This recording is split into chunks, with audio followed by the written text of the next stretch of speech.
Interview with Zeke Hayter, a tribute to Linda, the unforgettable companion.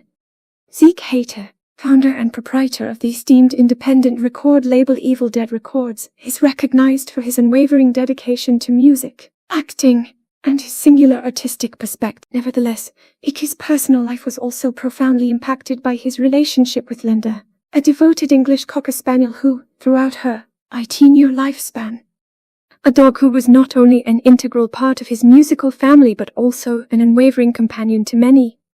This tribute seeks to celebrate Linda's life and commemorate the legacy she left on all those fortunate enough to have known her. First question, what was your initial impression when you first met Linda? I'm sorry it took me a while to get back to you. My life's just been really busy lately. Um, I remember seeing Linda. I think the first time I saw the picture of Linda was on the single for the song "Dislocated Spine."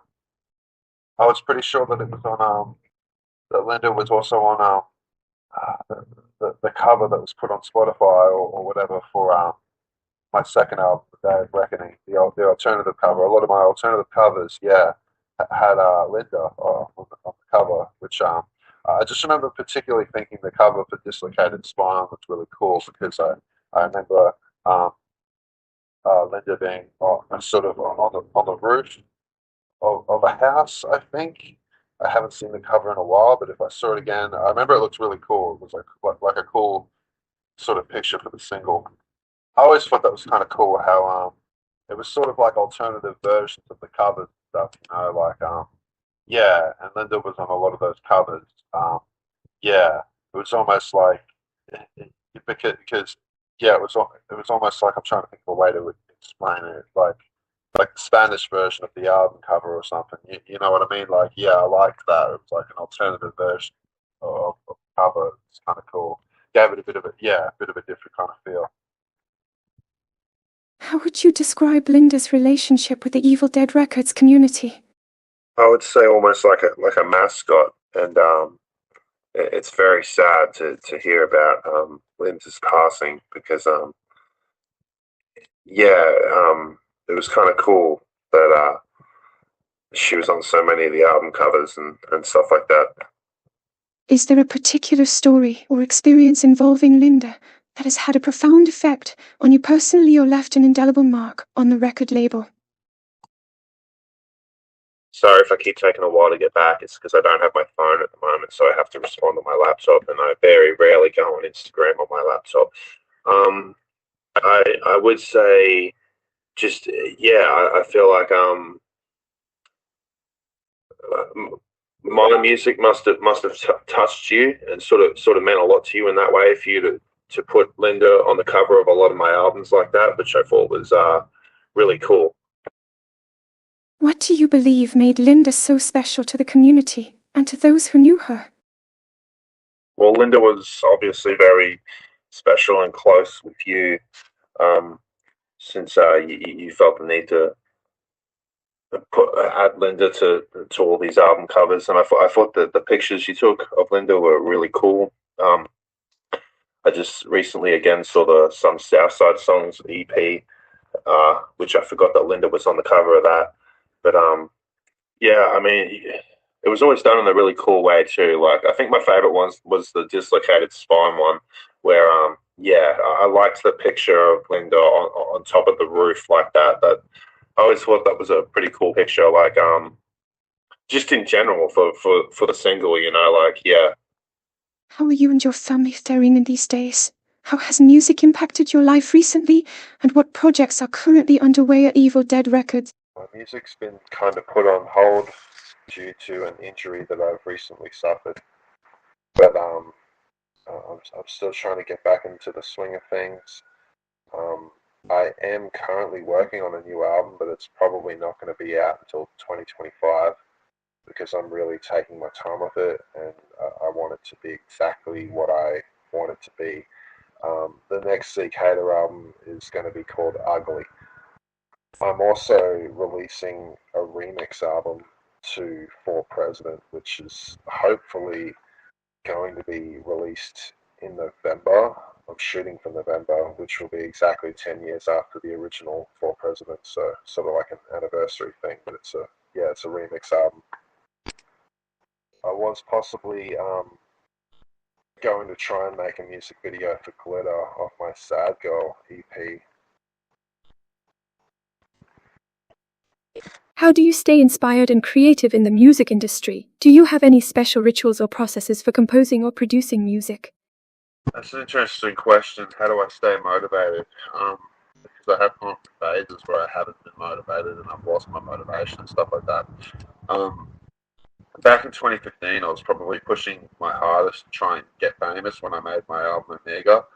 And when it didn't have the success I wanted it to have, that was pretty heartbreaking for me. And I almost quit music completely after that. And, you know, I still have mixed views about that to this day. Like, I feel like that album should have gotten a lot more fucking recognition than it did. And, like, yeah, but I try not to be sad about that. um, it, it, it's sort of a thing where I took a step back and I put an album Roadkill, very first album I made when I was like 12. And when I recorded that album, it was just me alone in my room by myself. And I was the only person that could hear it. And I was listening to it back. I recorded my very first album on a cassette, Roadkill. And I'd record the songs and I'd play them back and be like, yeah, this is mad. I'm making my own album. And like, I kind of drifted away from that, like that's what music should be about. It should just be about having fun, like all this crap about like trying to get famous and shit. Like, I don't know, it just sucks all the fun out of it. So I kind of went back to that, and that's sort of how I make music now. Like it's just a completely a thing I do for me. Like if other people like it, then that's a bonus. But yeah, if you're making music solely to try and get famous, then you're already doing it for all the wrong reasons. Like, yeah, like, because you're not going to have any passion in what you're doing, and there's a lot of people that don't understand the difference between making music because you're passionate about music and making music because you just want to make money. I won't say any names, but yeah, in 2015 I made Amiga, and there was some other rappers that people were listening to at the time that I just thought were absolute fucking garbage in comparison to what I was making. And it made me really salty. I was like, you gotta be fucking kidding me. Like, this album is not better than Amiga. It's just not. And I still stand by that, like, 10 years later. Um, and yeah, it was really discouraging. And it was like, it made me realize that it doesn't matter how good of a record you make. It matters, you know, people like what they're told to like, and it's as simple as that. See, I was under the impression that if I just make the best record I can possibly fucking make, then people will have to like it, and it'll have to get the recognition it deserves. Unfortunately, the music industry doesn't work that way. The music industry is very, very rigged, and it's not about how good you are; it's about who you know. It's as simple as that. But you know, it's also a thing of yeah, I got very discouraged by that for a while, and then I went back to that place I was in when I very first started making music, and it wasn't about any of that, like it was just about having fun making music, like, and I kind of lost that a bit in my mid-20s, but I've come back to that now, and I have fun doing it again now. I also take a bit longer now to make my records because I don't want to put something out. I don't want to rush things. Like, I want to take my time with what I'm making because I don't want to put something out unless it's something I really like the sound of. Like my most recent album, Zeke Hayter, like it's only got 10 tracks, and it took me a while to put it out because I really took my time with it, and I wanted like every song to like just be a banger, like, yeah, which is what I'm doing with this new record I'm working on, Ugly, as well. I'm really taking my time with it because, like, yeah, I don't just want to put an album out for the sake of putting an album out. Like, I want to put something out that, like, when I listen to it, I really like it. Yeah. At the end of the day, yeah, that's what matters the most, I think. Like, do you like it?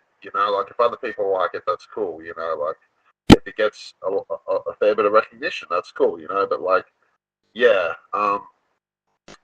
that's the most important thing, I think, anyway, with making music is when you listen to it back, do you like it?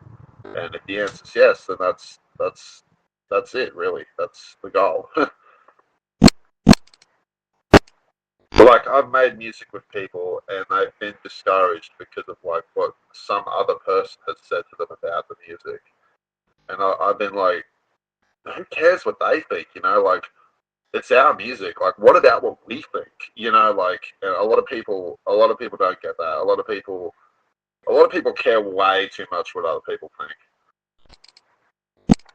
I think a lot of people don't understand that in 2020 I adopted this new mindset when I released the album Sold Out.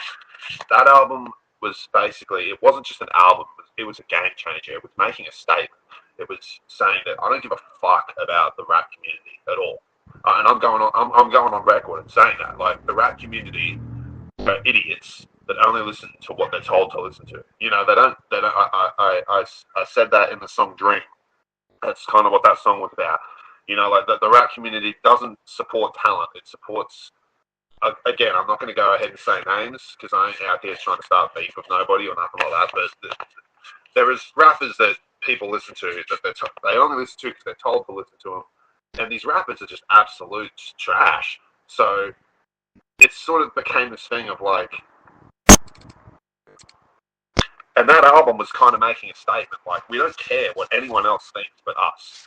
Like, and me and Bloody have kind of created this slogan now for Evil Dead Records, where we say we're celebrating ourselves, which means, like, we don't care what the fuck anyone else thinks, like, we're celebrating the fact that we've been doing this for 20 years, like, we're celebrating our own accomplishments, because people will always try to discredit everything you do, like, and if you come back at that with, well, I don't care what you say, like, I know my music's the shit, and it doesn't matter what you've got to say about it, nothing's going to change my opinion on that. I know that my music's dope, and that's all there is to it. And, like, that's really a good feeling if you can reach that feeling, like, of just completely not caring what people think. Because, at the end of the day, people are idiots. And yeah, if you can get to that place, it took me a long time to get to that place, but like, it's sort of a whole new era. Like, ever since 2020, like, that's why the music's kind of has a bit more raw attitude, I think, now since then. Like, because we really don't give a fuck, and it shows in the music. And like, if you can get to that place where it's like, I don't care what anyone else has to say about it. It's not going to discourage me in any way because I know that my music's fresh. Like, and that's a good feeling to have, like, yeah, like, nothing can discourage me anymore, like, yeah. And yeah, like, these days, like, I won't even, like, make music for somebody if they care too much what other people think. It immediately discourages me because it comes back to that thing of like, well, I don't care about any of that, I care about what I think. It only matters if I think it's good, like, if other people like it, again, like, that's a bonus, but it's not the reason to do it. You should be doing it because you like it. My music's been kind of put on hold due to an injury that I've recently suffered, but I'm still trying to get back into the swing of things. I am currently working on a new album, but it's probably not going to be out until 2025 because I'm really taking my time with it, and I want it to be exactly what I want it to be. The next Zeke Hayter album is going to be called Ugly. I'm also releasing a remix album to For President, which is hopefully going to be released in November. I'm shooting for November, which will be exactly 10 years after the original For President, so sort of like an anniversary thing, but it's a remix album. I was possibly going to try and make a music video for Glitter off my Sad Girl EP. What message or theme do you seek to express through your music in the present day? Well, with every album, I try to go with a different sound. I've always tried to make every album sound different to the last album. I tried to make, like, my most recent album, Zeke Hayter New, was very sort of just to the point. It was just 10 new Zeke Hayter songs, like, but Euphoria, like, that album was like a Christian rap album. Yeah, Lust was about the temptations in the world, sin and stuff like that, like, each album I try to make sort of have a theme, like, Sold Out, the album before that was like sort of dissing the rap community and stuff like that. Um, this record I'm working at the moment, Ugly, is a reflection of the world because I think the world at the moment we're living in an ugly world. And the EP that I currently just released, Sad Girl, which is actually like it's probably the most experimental CD I've ever made. It's really different. I'm playing an alter ego that I came up with called Sad Girl, and I'm rapping as Sad Girl, and from her perspective. And just yeah, like with every release, I try to go for a different theme. But with the album I'm working on, Ugly, which probably won't be out till 2025, I'm really taking my time with it. The concept of the record is it's a reflection of how ugly I've seen today's world, and yeah, I'm putting that out on a record. Yeah, my last album, Zeke Hayter, was probably like one of the only albums I've made that didn't really follow that concept formula. Like, I just worked really hard on 10 tracks that I thought sounded fire, and that was it. And that was why it was just called Zeke Hayter New, because it was just 10 new Zeke Hayter songs. It was very direct and to the point. Ugly is more of a concept kind of record. It's yeah, a reflection of how ugly society has become today, in my eyes, anyway.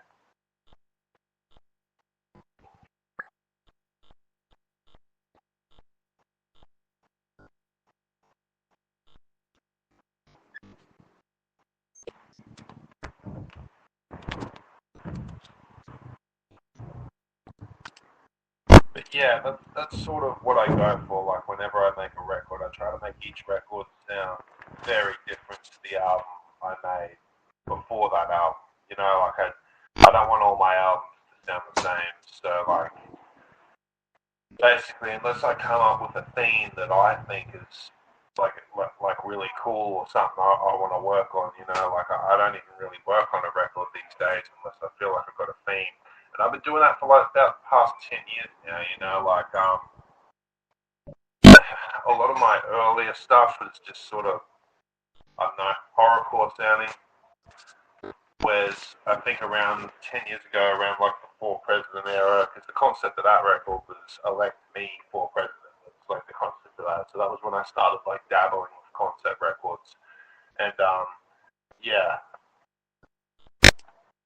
I've tried to constantly make each record sound very different to the last one ever since. Like like Damien again was a concept record about it was all based around religion and stuff like that. And then the album I made after it, White Moth, was completely different again. I took things in a different direction. I don't want to. I've always tried to stay clear of that thing of like I don't want my next album to just sound like a continuation of the last album. Like I always try to switch it up. Another thing that drives me in a weird way, and this will sound strange to some people, but anger and hate is something that drives me. And I don't know, like I feel like if my life was just easy, it would give me nothing to write about. You know, like when people doubt me, and I have to feel like you know, like I don't feel like I've got nothing to prove to anyone. It's not that, but like it's this thing of like I like when people doubt me because it gives me motivation to prove them wrong. You know, like if everybody just gave me flowers all the time, my music could probably suck. You know, like it's that constant doubting me thing. You know, like so if people want my music to keep sounding good, then keep telling me I suck because I'll keep going out of my way to prove you wrong. Like I feel like my most recent record, Zeke Hayter New, is debatably my best album. You know, I think it's easy, probably my best album since Amiga. And like 2023 was one of the hardest years of my life. You know, like and that was sort of a reflection on that album. Like you can tell like the anger and the aggression and stuff in the album, like it's genuine, it's real. You know, like it's not phony.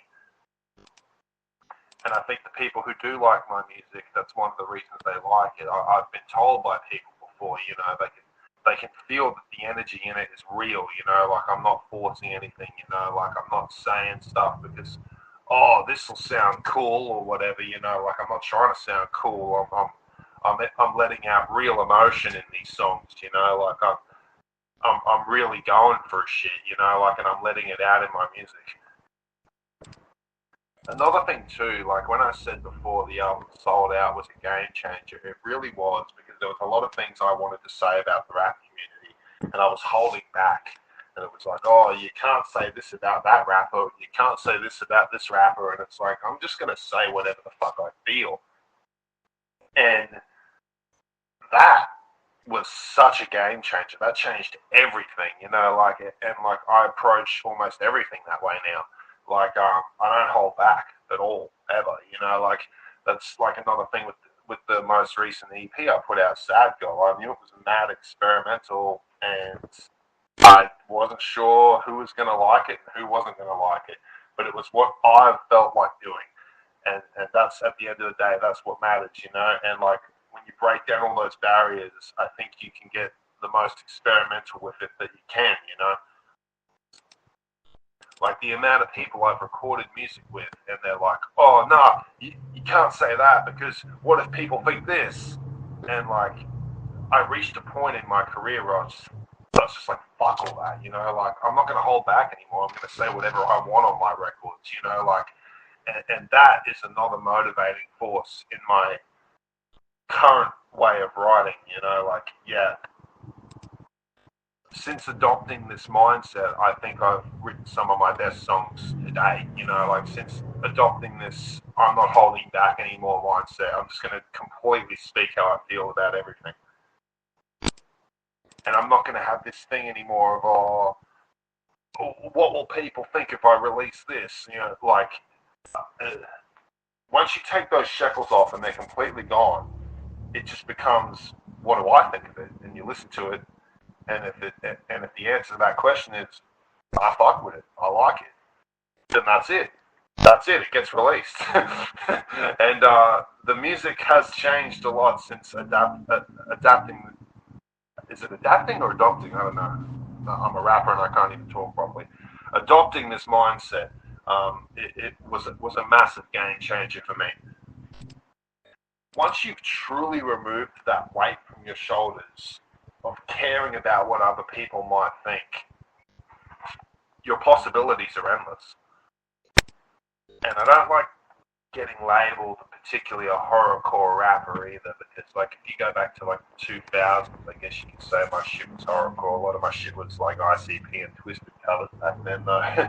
So like I don't like this thing either of being labeled like a horrorcore rapper, because like you could take a song like Rebirth or Diamonds or Feel Better Now, World Is Yours. You know, like these are songs I can just think of off the top of my head that like, even the song Hate Everyone, like, isn't really a horrorcore song, you know? Like, I feel horrorcore is more like fucking stab, stab, cut, cut, slice, slice, dice, dice, and I think my shit's a bit more complex than that. I think Zeke Hayter music is just Zeke Hayter music. It ranges from all different kinds of sounds. And I guess maybe there's that stigma there because that was our roots, you know, that's where we came from. We started off as horrorcore, you know, we are Evil Dead Records and all this shit, you know, and there is a horror aesthetic there. But I don't like being thrown in with the horrorcore rabbits. I don't like being thrown in any box, you know, like it's on my own thing. And I'm not going to name names again because I'm not trying to start beef with anybody, but I think a lot of horrorcore rappers suck because I think, you know, that's all they rap about and they don't have any other subjects, and I think I can rap about all different kinds of things. I have all different kinds of songs like Mute, Darkest Hour, Fly Away. I mean, you take a song like Glitter, you know, but like that's the last thing from horrorcore, you know, like I think Zeke Hayter music is Zeke Hayter music. It's got its own style. Do you have plans to collaborate with other artists, either within the rap genre or across other musical genres?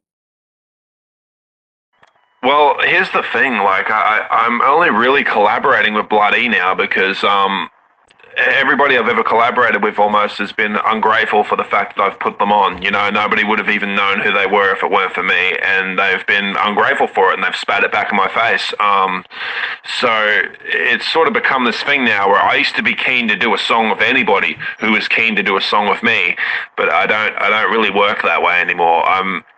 I'm only working with people who actually have respect for the record label, and a lot of people I've worked with over the years, they don't respect the label, and they have no respect for the things I've done for their music, and I'm done with all that. Like I've put people on my record label. I've had people on Evil Dead Records where I've gone out of my way to get them a fan base. I've gotten people listening to their music. I've made music videos for these people. I've done all these things for these people. I've put their records out. I've made up proper albums for them and everything, and they resent me for it. So I'm done with all that, like I'm not helping nobody with shit anymore, straight up. And I kind of figure in 2024, if you need help with your music, fuck you anyway. Because you got all the same resources as me, like you're just not putting in the same work as me. It really does come down to that. Bloody respects what we do and understands that it's a hustle, like you can't just expect me to do everything for you. You have to put in some work, So he's the only person I'm planning on working with in the future. The only group I'm in is Enemies of Benefits now. And well, I'm also in another group called Side Quest, but that's a whole other thing that you'll get to see more of that in the future. And Paul Secure will always sort of be a thing, but our albums are far and few in between. Like when I started Evil Dead Records, I was under the impression that I wanted us all to work together as a team. Other people don't see it that way. Other people get very competitive and petty about things. And if somebody on my label if Bloody puts a record out and it's the best record of the year, I'm not going to sit there and stew and be jealous, I'm going to congratulate him and be happy for him. But a lot of people on the label don't think that way, and I put in the work and I put out a good album, and they get pissed off that more people are listening to my album than their album, and it's at the end of the day it comes down to them being lazy and taking it out on me. So yeah, I'm only working with Bloody, and Enemies of Benefits is the only group I'm doing from now on. So yeah, as of 2024, Evil Dead Records consists of me, Bloody. There is another group, Finding Convention, Pole Secure, and there is an upcoming group, Side Quest, which does actually have an album out, but it's there's more of an EP that we're going to be working on that's going to get released more publicly. But Evil Dead Records has become a very, very small group now. We've for lack of a better term, we've trimmed a lot of the fat, and we've gotten rid of a lot of ungrateful people who don't respect the label. And if you got no respect for the label, then get the fuck off it. Straight up, I'm not having any tolerance for these people anymore. I'm done with these people. And as far as other rappers go, I've reached out to them, but it's not about the music; it's about the money. And this might come across like I have a bit of an ego, but a lot of these rappers, they want me to pay money for a collab, and I'm only really paying for the clout. I'll be real, because I don't think these people are better rappers than me. So I'm paying money for a verse that I don't think is even going to be as good as a verse that I'm going to deliver on the track. And it just overall seems like a waste of my time and money for clout that I don't feel like I need. It reflects back to that thing of we're celebrating ourselves, we don't need approval from other people to tell us that we're the shit, we know we're the shit. I kind of went through this phase where I was like, if I get this rapper on a track, or if I get that rapper on a track, because they got a bigger fan base than me or whatever, that'll get me clout, and then I don't know, I thought about it, and I thought I was doing it for all the wrong reasons. Doing it for clout, I think, is the wrong reason, because I don't feel like I need the clout, that comes back into that thing of trying to get famous again, or trying to get recognition, or trying to get people to respect me, and it comes back into that thing of caring what other people think too much again. And Yeah, like I felt like it was just steering a bit too much away from everything that we've stood for like the last 5 years. So yeah, unless you're on EDR, I ain't really fucking with you. Yeah, I'm only doing tracks with people that are on my label. We got our little crew and we're happy with what we do, and we don't need you. Yeah, that's sort of the philosophy now. What future projects are you planning, both personally and with Evil Dead Records? Future projects, we got a remix for the album For President, which was one of my albums from 10 years ago. I'm doing a remix version of it, which I'm hoping to have released in November. It should be done by then, which would be exactly 10 years after the original. So it's sort of like an anniversary. But instead of releasing an anniversary for the album, I'm doing a 2024 version where I'm remixing all the songs and doing modern versions of these songs. There's also a Bloody album in the works called Reaper. I'm not quite sure when that's going to come out. That's just an album that's currently being worked on. And the next Zeke Hayter album, Ugly, which is also currently being worked on. Ugly is going to be released in 2025. It's not coming out till next year because I'm really taking my time with that release. And also, for anyone who hasn't, go check out Enemies of Benefits. We're looking to do a trilogy, possibly, of Enemies of Benefits and do 3 albums of Enemies of Benefits. So we haven't started working on it yet, but in the future there will be in the works. We're going to start working on Enemies of Benefits too.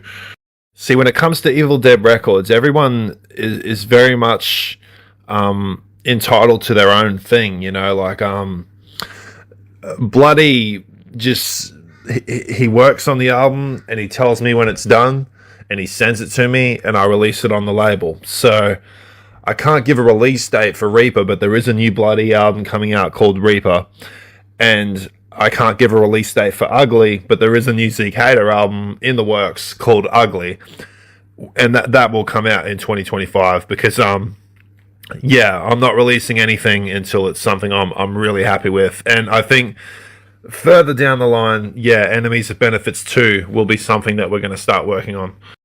We've kind of taken this approach now where we take a little bit longer to release our stuff because we don't want to rush anything. We want to take our time with it, and we really want to make something that we're happy with. And basically, we don't release it unless it's something that, like almost everything I release is something I've listened to it like 100 times before releasing it, and I've gone, yeah, I think I like it, So it's really got to pass that test, and so we're very like with Enemies of Benefits, the album we made this year. I think we started working on that in 2022. It took us a long time to get it done, and that's because we wanted the album to be perfect. We wanted every track to be fire. I took that approach and it's the same approach that I'm taking currently with this album. Every single track is going to be something that I'm really, really vibing with. Otherwise, the album is going to get until it's something that I can listen to back and be really, really satisfied with. Okay, it's good to go, and then it'll get released publicly. So we take a little bit longer to release things now, but that's because we've become a little bit more perfectionist. Yeah, we don't put something out unless it's something we're generally really happy with. But there are future releases coming. There's always new music on the way, and I would say the album that's the closest to being around the corner is the For President remix album. That should be done by November. There was a bit of a delay where I wasn't able to record anything for a while, but that's all been fixed now, and I'm going to start working on it again. So it's already almost done. Like I've got about 5 more tracks to go, and then we'll be good to go. And that is, I would say, the release that's going to come out the soonest is the For President remix album. There will also be a Halloween single dropping this year, as there is every year. There'll be a Halloween single in October. But yeah, as of now, I would say like the new releases we got out for people to go check out. Go check out Sad Girl. That's my new EP. I also put out a best of Zeke Hayter album this year, which is, I think a pretty decent reflection of the past 20 years of my career. It's a 2-disc album. I've never done anything like that before. I was always kind of against the idea of a best of album, but after 20 years, I finally caved in and put one out. And Enemies of Benefits is out. Definitely go check that out because that album is the shit. And the Bloody does have a new album out that he put out this year, Batitude. So in terms of 2024 stuff, go check all that stuff out because that's what Evil Dead Records has currently got out at the moment, and new stuff is always on the way. I don't want to give away too much because I never like saying, oh, this album's going to be awesome when it's not finished yet, but Ugly, I really like the way it sounds so far. It's not finished yet, but I'm very happy with how it's coming along, and I think people who like my music are going to like it too. If you could dedicate a few final words to Linda in her tribute, what would you say? I would say rest in peace, and I'm sure she's in a better place, and I'm sure she's still rocking out to hardcore jams, listening to her favorite tunes wherever she is. The music video for Ringworm has achieved a substantial viewership. Do you believe this is due to the merits of the song or the fact that you present yourself in a way that highlights your feminine attributes? Please note that I'm not suggesting your physical appearance is the primary factor in the video's popularity, but rather that the synergy between your remarkable song and the engaging visuals makes it truly exceptional. I do think that it's important to have a look and have an image, and I think that it's definitely got a mixed reception, but nobody else looks like that and is doing the music that I'm doing, and I think that stands out, and whether people like it or not, they can't deny that. The music video itself was actually filmed in this abandoned house that me and my friend found, who we were sitting in there, and we were having some drinks, and we were like, man, this place is creepy.